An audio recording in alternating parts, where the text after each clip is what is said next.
یہ دو مین وزڈم کہ ایک ری انفورسمنٹ ملتی ہے، یعنی مشن کو تازگی ملتی ہے، تازگی ملنے کا، اور دوسرا کنٹینیوٹی، کنیکٹیوٹی، جو گزر گئے ان کا کنیکشن جو آج ہیں ان کے ساتھ قائم ہے۔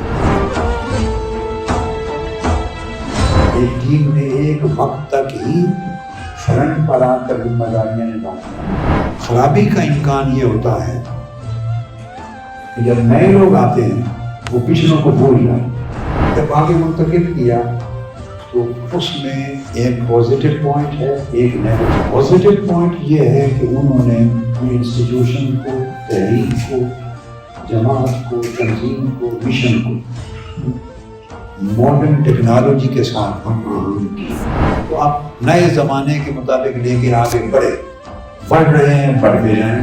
نیگیٹو پوائنٹ یہ ہے کہ جب سے نئی یوتھ کو قیادت ملی اس وقت کے ساتھ نئے مراکز کا قیام عمل میں آنا بند ہو۔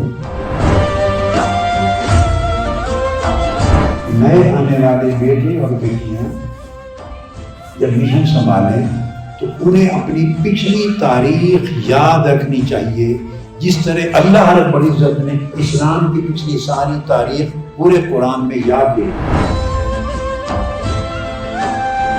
Whoever is connected remains connected, remains protected، اور جو ڈسکنیکٹ ہو جاتا ہے وہ پروٹیکٹ نہیں ہوتا۔ اگر مسلمان ہے نا تو قرآن مجید پر ایمان ہے، تو کیا یہ کافی ہے کہ قرآن مجید پر ایمان ہے اور اس کو غلاف میں لپیٹ کے بڑی عزت، احترام اور عقیدت سے گھر میں رکھتے ہیں؟ اگر ایول ہے، بدی ہے، گناہ ہے، برائی ہے، اللہ ناراض ہوتا ہے، اس سے وہ دن گزار کے بچائیں، اور جس سے اللہ راضی ہوتا ہے اس طرف ایک قدم آگے بڑھائیں۔